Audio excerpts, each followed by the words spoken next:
this is Katie, the Novel Stitcher. It is Monday, January 20th, and this is Flosstube 43. If you're new here, welcome. So happy to be spending some time with you. And if you're a returning subscriber, of course, I am happy to be with you again and to share my stitching. I hope you are all well. If you're in the Midwest or the Northeast or North, I hope you are staying warm. It is very, very cold here today, and we got about maybe 3-4 inches of snow yesterday.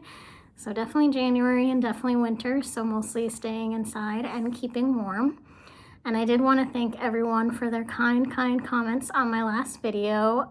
If you missed it, I announced that my husband and I are expecting our first child in May, so very excited about that. Lots going on, but I have been getting in some pretty good stitching time. It is winter and it's cold and I am 5 months pregnant, so sitting inside and being warm under blankets and watching TV and stitching has been happening a lot these past few weeks, which is especially great because during the earlier part of my pregnancy I wasn't feeling well, so I didn't really stitch at all for most of September and all of October and November. So I'm finally getting my stitchy bug well back and stitching a lot. So I have 4 new starts because I've been in a starting mood because it's been a long time since I've started new things. I worked on 3 whips. I have some haul that's coming, so nothing to show today, but some haul that should be here tomorrow. And I'm going to talk about books a little bit. I'm just going to talk about what I am currently reading / listening to. So, and the books will come at the end of the video. If books aren't your thing, I always talk about that at the very end. So why don't we dive into the stitching and I'll show off my new starts. So the first one I got, or the first one I started, is All Joys for Thine by Blackbird Designs. And I just really love Blackbird. I've stitched 2 patterns by them so far, and Oh Joyous Day and one of their small ones that I am forgetting the name of. But I've decided I kind of always want to have a Blackbird pattern in rotation because I just really enjoy stitching them and they are so pretty. So this is All Joys for Thine, which is to me kind of like springy summery. So this is kind of the perfect time of year to be getting started on things that will make me think of spring and summer when it will be warm and sunny and not 5 degrees outside. So I am stitching this, and I don't have a board to put behind anything, but hopefully it won't be an issue. I'm stitching this on Be Stitch Me 36 count sand dollar. I'm part of Be Stitch Me's Fabric of the Month Club. So this was one of the ones they sent. And it's showing darker here. Like this part shows pretty dark, but it's really more of a light brown with some beige and pink coloring. So that's better. There we go. Hold it back here. That's more the color. So it's really pretty fabric and just it looks different in every light, but I kind of like that. And so it's 36 count. So I'm stitching 1 over 1. And as per usual, I jump around a lot. So I started with like the border up here, and then I did this, and then I was like, why don't I kind of get this part of the border done all in this one color to add in the little flower motifs. And then I was like, I'm gonna start on this tree, which I stitched in the wrong color and needed to frog and start over. But such is the life of a stitcher. But I'm really, really loving starting on this one. And considering I only started a couple weeks ago, it's pretty good progress. Really like the way it looks on this fabric. And I'm using all of the called for Classic Colorworks, which I need to kind of organize onto like a ring or something because they're all just in here. But really pretty colors for this one. I guess there's a couple weeks in here too. There's a few weeks as well. So I really like the pinks.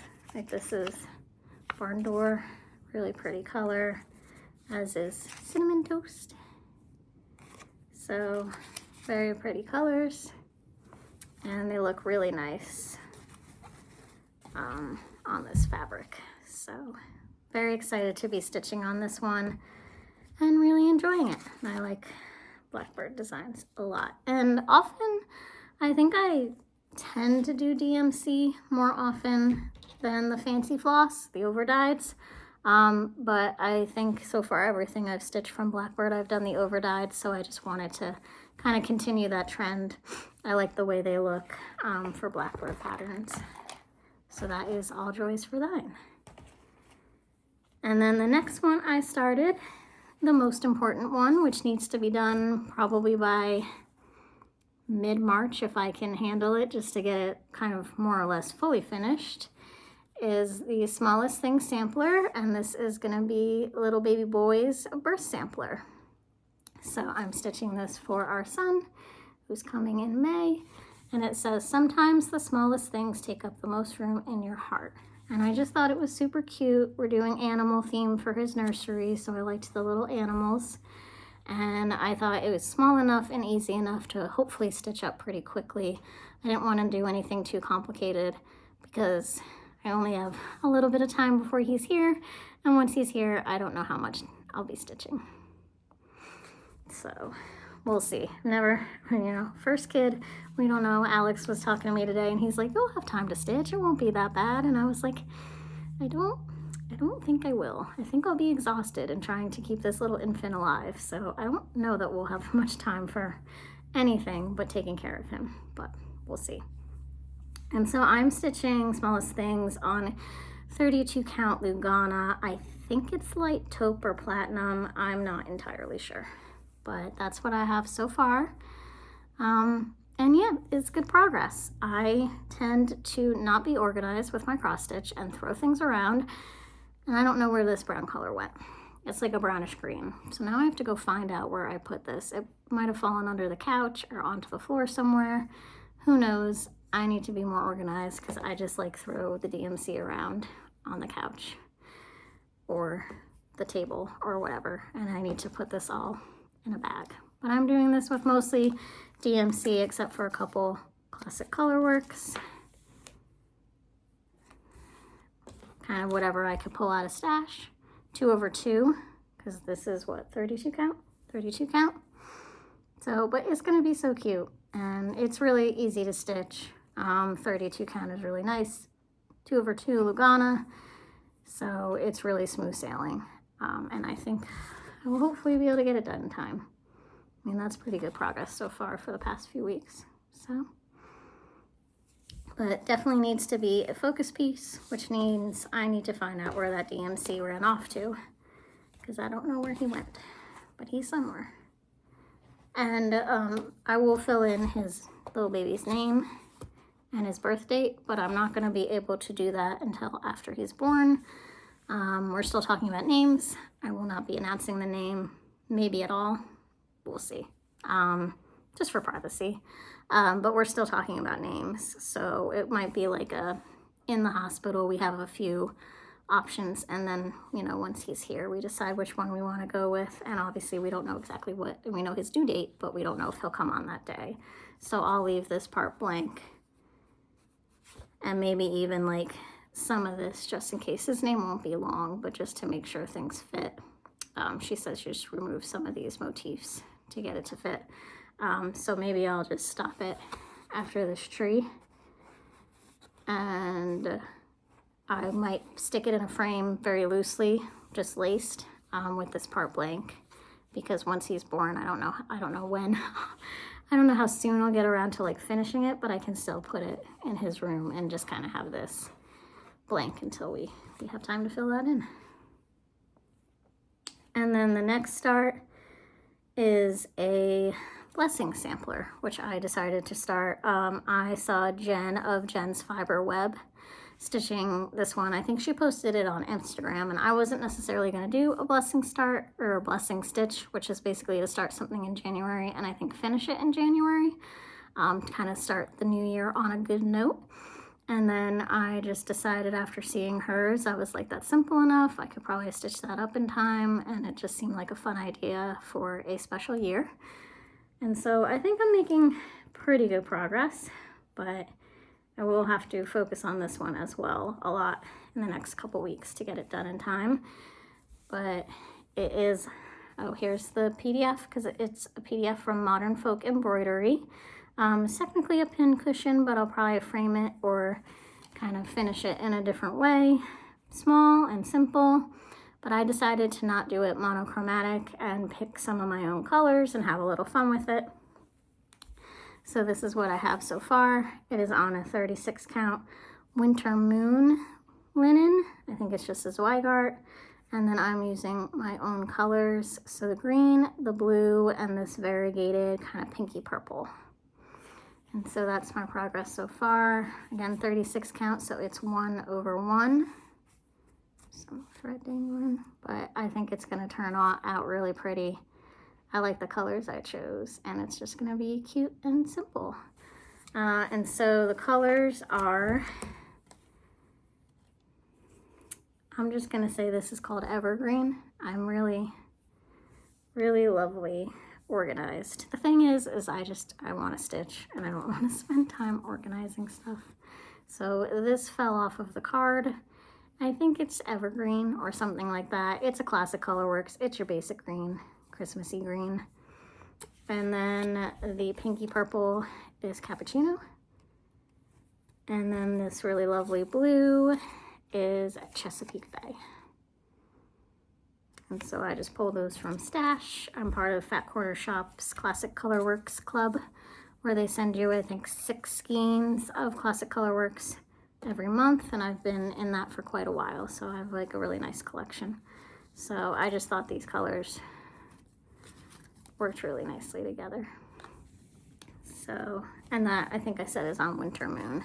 So yeah, I like that. I think it's pretty. I think it's gonna match kind of our style and the decor in the house nicely too. Don't know where I'll put it quite yet, but I'm enjoying that one. I really like modern folk embroidery. I find myself when I'm stitching it, I just enjoy it. Easy to follow and pretty, and it's fun to see come together. And then my last new start, which was kind of unplanned because it just came out, is the Hope and Love pattern from Teresa Kogut. I'll put the image there because it's a PDF, and she posted about this maybe a few days ago. One of Teresa Kogut's friends, a good friend of hers for a very long time, has a little boy. No, maybe. Sorry, she has a child, and the child unfortunately has been diagnosed with cancer. And obviously that's a big toll mentally and also financially, especially in our country. So Teresa's friend is taking time off work to care for their little one and to help him through his treatment, or her through her treatment. I don't remember what the gender of the baby is, or the child. But anyway, she released this pattern as a fundraiser. All of the funds will go to supporting her friend and what they need for their child. And so I definitely wanted to help out and support, and so I bought the pattern. You can get it on Teresa's Etsy page. I'm not sure if Teresa has a website, but I know you can get it on her Etsy page, and she posts about it on Instagram if you want to learn more. And I just thought the pattern was really pretty too, so I decided to kind of do my own thing with this. I didn't totally switch up the colors, but I just kind of pulled from Stash the other day, and I have a very piddly start because I got distracted by other things. But this is on 36 count old stationery by Seraphim, and here's my little bitty start on one of the flowers at the top. But I hadn't had anything to stitch on this fabric, and I was like, I don't know, I really like this fabric, but I don't know what I'm gonna end up stitching on this. And I just thought I could come up with colors that really complement the fabric nicely. So I don't know if I'm gonna be able to show these incredibly well, but I kept to like the reds and the greens and some of the browns and stuff. Oh, I dropped one on the floor, but it's just a brown. You'll get the picture. But these are kind of the colors I'm doing. So I brightened it up a little bit. I went for like a bit more different kinds of colors to make the colors more pop, especially on this darker fabric. The words I'm gonna do in DMC 37, these are all DMC 3768. So instead of, I think she has more of a brown, I'm gonna go more blue. And so I think it's gonna be really pretty. This is more my type of color palette. Hers is a bit more neutral. So I just added some pops of color, and I think it's gonna be really pretty, and hopefully next time I film, you'll get a much better idea of how these colors are gonna kind of all come together than just this. But that's okay. A start is a start. There is floss in the fabric, and that makes, to me, that makes for a start. And it's great to stitch something to help someone else and for a good cause. There's a lot of people who need help these days, and so it's good to help where we can as stitchers and just as human beings. And so that's it for starts. So that's pretty good. 4 new starts and a good amount of progress on all of them. Definitely been focusing on those a bit more than my whips, but I have 3 whips that I've been working on. And so one of them is You Got This. I do have a goal of also trying to finish this before baby is born, just because I'm pretty close. Like, it's pretty possible to finish this. So if I could get this done and then have this, his sampler, and Let Love Roll done, even if it's just those 3 things, that would be great. Because who knows after May what life is going to look like. Also, the sun just went away, so if the lighting has changed, it's because the weather has changed. But this is by the Artsy Housewife. Super cute owl. And I'm stitching him on a 28 count Whisper Lugana. The sun is coming back. And so pretty good progress. So last time you saw this, I think maybe I had this green part of this flower done, but that was it. So I did the inside and started making my way down on it. And I think I needed to finish up like him on this side and this side. So I think I finished stitching him. Yeah, he's done. So the owl is completely done. This flower, I just needed that vine, which is all one color, except for these little buds. And then it's just the mug. So, I mean, really close. So a little bit more time on this, and he will be done. And so these are the colors, all DMC, except instead of her call for, I think, Classic Colorworks Blue Moon, I am using Cool Azul. And I do realize, I think this is all I have left, but it's just the mug that I have to finish, and like these little buds. So I think I might have enough left. If I don't, I will have to order more, but I think I have enough left. I'm praying I have enough left just so I don't have to order a whole new skein of it just to finish them up. But that is You Got This by the Artsy Housewife. Just easy as stitch Lugana, 28 count, Whisper Lugana, 2/2. I like him. And then this one I wasn't really planning on stitching, and it just called to me one day, and I just decided to take it out of my stash, or out of my big thing of whips, which many whips. And This Is the Day by Plum Street Samplers. I love that house and the colors. I think I was just wanting something spring, something bright to chase away the gray skies and brown that is all around during this time of year in Southeast Pennsylvania. So I just did very little on this. It is a big pattern, and I don't have that much done, but it is the kind of thing where if you put in a little bit at a time, a few bricks at a time, you know, you make progress. And I am stitching This Is the Day, I think on 40 count Barb's Blend, which is the called for. I don't often use the called for fabric. A lot of times because I want to start something, I just pull stuff out of stash. I don't like have things kitted up. I know a lot of people do. It's just not my style to have things kitted up. I just kind of grab things as I go. And I'm a little bit impatient when I want to start something, so I don't always want to order the fabric and wait. And sometimes it's hard to find the fabric. It's not always in stock. So I would say 9.5 times out of 10, I am not using the called for. Maybe even more than that. This might be like one of the very few projects I'm using called for linen. So 40 count Barb's Blend, I'm using all DMC, which I'm not going to show you because I didn't pull them over here, but it's just DMC. And I just worked on this side where this leaf is, so I worked on the leaf just to get a little break every here now and then from the bricks, and I filled in more of those bricks. So not a ton of progress, but it's like really cool how those look.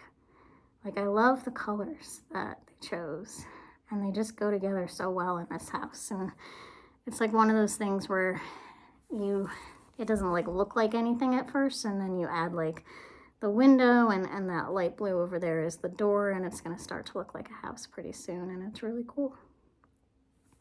I mean, like, you build houses brick by brick, and I'll never build a house, but I can stitch a house brick by brick, which is a lot of fun. So yeah, this is the day. And that will I'll just stitch on it when I'm in the mood. No plans for that one for any kind of getting it done by any kind of date. And then the last one I worked on, WIP, was Winter Rose Manor by Brenda Gervais with the needle and thread. And I wanted to finish this last year, and I did not, but that is okay. Life happens. And I'm not far, but I'm not close. Am I 50%? I don't even think I would say I'm 50%. So, but I mean, that house is massive. I mean, let's be serious. This is a no bitty house. It's a big house. So it's beautiful, but it's big. I love this pattern. I mean, I think like so many people have stitched this one because it's just like perfect for like this time of year too. It's not, you could put it out at Christmas, which I probably would once it's actually finished, but then leave it out, I really think, through February, through the whole winter, if you live where it's winter, and the pinks give it that kind of Valentine's Day vibe too. So I just think it's like the perfect winter pattern. But I am stitching Winter Rose Manor. I've got a lot of dangling threads today on 36 count summer khaki. It's just a Zweigart, not the called for as per usual. And I worked on the house. I also mentioned last time there's one more flower, because you can tell this looks bare, that goes up like this way. And the reason I moved on and did not finish stitching that flower is because those colors have gone missing. They either wandered away into another project, or I ran out and never replaced. And they're like common, so I feel like I should just order like a few skeins of each. It's like Palomino by Weeks, and I want to say like olive or something like that, like one of those like brownie greens.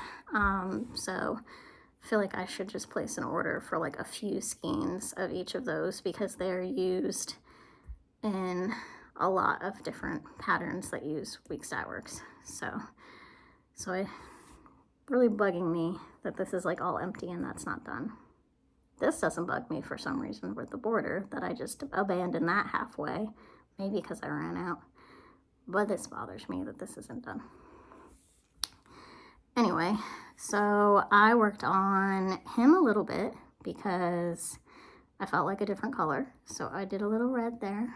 And then mostly I've been working on the windows and the house. So I did a few more rows on the house, and then started filling in the windows with the curtains. And as you can see, this is where I stopped to fill in the rest of this window and go through and fill in these, and then continue along with the house. So it's coming along little by little. I do like how the curtains look. I think that's just such a cool idea. You don't see a ton of houses with curtains, and I think they really add kind of like, again, a wintry vibe with the curtains half closed to keep out the cold. So there we go, Winter Rose Manor, using all the called for weeks and Classic Colorworks, which this is like slightly more organized, messy, but at least they're all in a ring and together, even if I'm missing a few colors. Someday, I will be organized. I will have all my floss all neatly organized and everything all beautiful. Today is not that day, but that is okay. I think that's it for the stitching. I was hoping I would have my haul to show you today. I got a bonus at work because I worked really hard last year, and it was a really good year. And our department was going through a lot of changes, and I stepped up and helped with a lot of stuff. So I decided to use a teeny bit of my bonus to just treat myself more than I normally do, and placed a reasonably large order from Country Sampler. I even had something kitted up for me, which I've done it on 123 Stitch, where you just order the pattern and then you can click and it adds all the floss to your cart, and if they have the fabric, it adds the fabric, and I've done that once or twice. But I've never, from like a actual needlework store, had them just get something up for me. And that's why I chose Country Sampler. They're in Wisconsin, and because I wanted some more Brenda Gervais, and I was looking around because I really like Winter Rose Manor, and I don't have a lot of her patterns. And there's a lot of places that don't sell a ton of her patterns,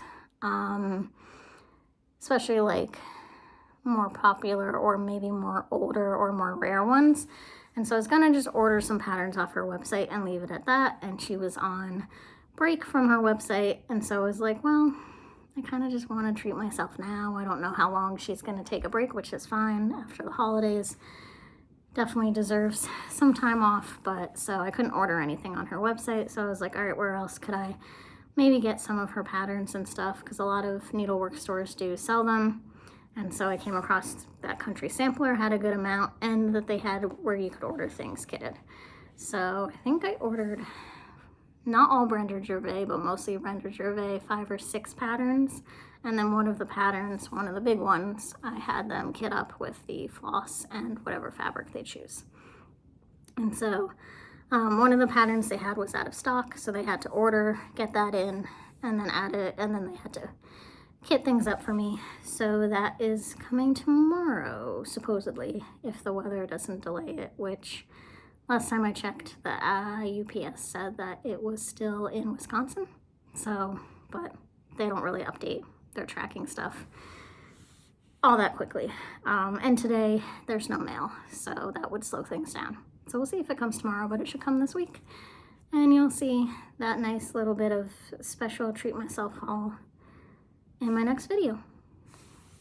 And I don't have any plans, like I don't have any new starts planned, except for when that comes, the Brenda Gervais that I had them kit up. I will probably start. It is one of her larger ones, but who cares? I'm gonna start it, and if I don't get to it or make much progress on it, at least it's kitted up, and if I am in the mood to stitch on it and maybe have some sort of level of energy in the summer, it's springy summery, so it's a good one to stitch on that time of year, so we'll see. But I kind of like the idea of starting things now and just having them, and then like if I'm in the mood to stitch and I have the energy to stitch at some point after the baby's born, I don't have to use that energy actually starting and getting all the floss and the pattern and measuring and cutting the fabric. It's just ready to go. So I'm sure I will continue to be doing new starts with what stash, for the most part, that I have, because I don't need to be spending too much on cross stitch right now besides for that treat myself, because I just don't know how much time I'll have starting in May to hunker down and stitch. And I might even cancel or take a break from some of my subscriptions. I have a subscription to Teresa Koget's Patreon. I'll probably keep my Fat Quarter Shop Floss Fix, just because that's pretty cheap every month, and I like having the collection of classic colorworks.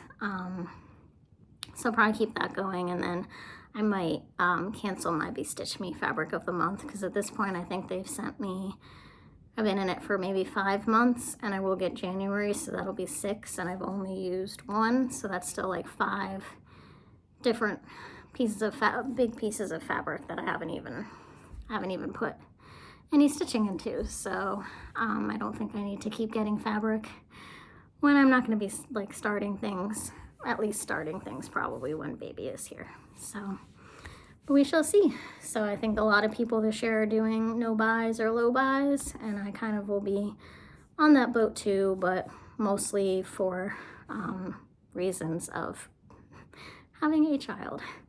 So that's it for the stitching. So if you're only here for the stitching, I feel like I should have talked for more than a half an hour on the stitching, considering I have a lot, but I tend to just fly through it. But let me know what you're stitching, what your plans are. Do you have any goals for the new year? Are you doing like WIPCO or any kind of challenges or any sales or anything like that? I'm just gonna go with the flow. I don't think I'll do any stitch alongs, but I don't know, maybe if something really cool pops up, I will. I might buy some stuff at market. We'll see. Like, maybe I'll limit myself to like 3 patterns or something. Sneak peeks are kind of starting. Like the sneak peek where you literally see just like so little, you're like, I have no idea what this pattern is, but it's still fun to know that designers are working on what they're gonna release in March. And so maybe I'll order a few things just to, again, treat myself. So yeah, let me know what's going on with you as far as stitching, but if you're into books, hang around for a few more minutes and we're gonna chat about books. But if you're only here for the stitching, then have a wonderful next couple of weeks. I'll try to get back early February, probably, to film, and hope you're doing well, and leave me a comment and say hi. So books. I'm reading again, which is also nice. Stitching and reading, having energy again is lovely. I was gonna do a roundup of things that I read last year, and then I just didn't have the energy to find those books and figure out what to say about those books and to even rank all of the books I read, or not all of them, but pick my top 3 or top 5 or something like that. So we're gonna skip that. I read some good books last year. I don't think I read anything that was like, wow, this is gonna be my new favorite book, or this is the best book of the year ever. So I think it's okay to not do a roundup, but if you wanna know, you could always shoot me an email of what I read last year, what my favorite book was. But for now, I'm gonna talk about the 2 books I am currently reading, and I do always like to caveat when I talk about books that I'm currently reading, it's not, even if I am enjoying them, I'm not necessarily at that point totally recommending them, because, you know, sometimes I've read books and I've loved it up until a point, and then like something weird happens and you're like, oh, like it just ruined it. I don't like this book anymore. So I don't think that's gonna happen with these, but I just like to say that so that if people go out and they like buy it and something bad or weird happens, I don't feel like I recommended it to you and you were like, you said this book was great and actually this happened and it was dumb. So that's just my disclaimer for books I'm not even halfway through. So currently I'm reading Kate Quinn's The Brier Club. I will say Kate Quinn has yet to disappoint me. So this is an author that I have a lot of trust in, that I'm going to enjoy the book all the way through. She writes mostly historical, I wouldn't even say mostly, she writes historical fiction. I don't think she's like a newer author, but I think she's gaining in popularity over the past couple of years. And so I've read most of her books, at least the ones, again, that have come out in the past couple of years. Maybe more than a couple, probably the past 4 years. The Rose Code is one of them. Diamond Eye, I really enjoyed. The Alice Network was one of her first ones, I think, that got some play and some attention. Anyway, historical fiction is my favorite genre, and I just think she's really great at it. And so the Brier Club is a little bit different, which I like. It is set in the 1950s, so often historical fiction has been, or often is, World War I, World War II, Civil War, those time periods. At least what I read, and usually probably what gets the most play and is the most popular. So it's nice to read something that is set in a slightly different time, in the 1950s, and kind of during the time of like McCarthy's Red Scare and everything that was kind of going on with that after World War II, and communism and all the fears around that. And so I don't know for certain, but I think this one is slightly different than her others, because I'm not 100% positive that any of the characters are real people. They might be, but some of her past books have focused mostly on one or a few real historical individuals. And this one, I think, is more a collection of people who represent that time, but weren't necessarily like based off anyone living then. But I could be wrong about that. She probably talks about it in the end. But that's the feeling I'm getting. But anyway, this one's about a boarding house for women and like the cast of characters of women in this boarding house. Currently focused on like one of them, Nora, but there's 6 or 7 of them. Some of the focus is on the woman who runs the boarding house and her son and what their lives are like. And it's just all these different kind of slices of these women's lives during the 1950s in Washington, D.C. So I really love that as the setting because I lived in D.C. for a very long time, not in the 1950s. So it's quite a different D.C. But familiar spots, talk about Georgetown, they talk about Foggy Bottom and some of those other neighborhoods. And it's interesting to read about them in the 1950s because they're a little bit different now than they were back then. And so I'm enjoying the characters. I enjoy her writing. I find it easy to read. I find it compelling. And I kind of find it not put downable, even though it's not like there's like action, action, action, and you can't put it down because you need to find out what happens next. It's just that you kind of feel for these characters, or even if you don't like the character, you kind of like want to know what's going on with them and you want to know what's happening next. And I don't know, I just like her voice and her writing style. I think if you like Kristen Hanna, you'll probably like Kate Quinn. I think Kate Quinn might be a slightly better writer, but that's just my personal opinion because I know a lot of people love Kristen Hanna, and I do too, but I really like Kate Quinn. So so far so good for that one, and I can recommend her as an author, especially some of her previous books. I really like Diamond Eye. That was about like a sniper, a female sniper from Russia during World War I. I think so. Regardless, that was a great one. And then the other one I'm listening to on audiobook, so I can listen while stitching, which I just started the book yesterday because I was finding myself watching too much. It was snowing, it was cold, and I was like, I'm watching a lot of TV while stitching, and maybe I should do something a little different. So I just randomly pulled up Audible, swiping through what do I want to, I have some credits, what do I want to listen to, and I chose Real Americans.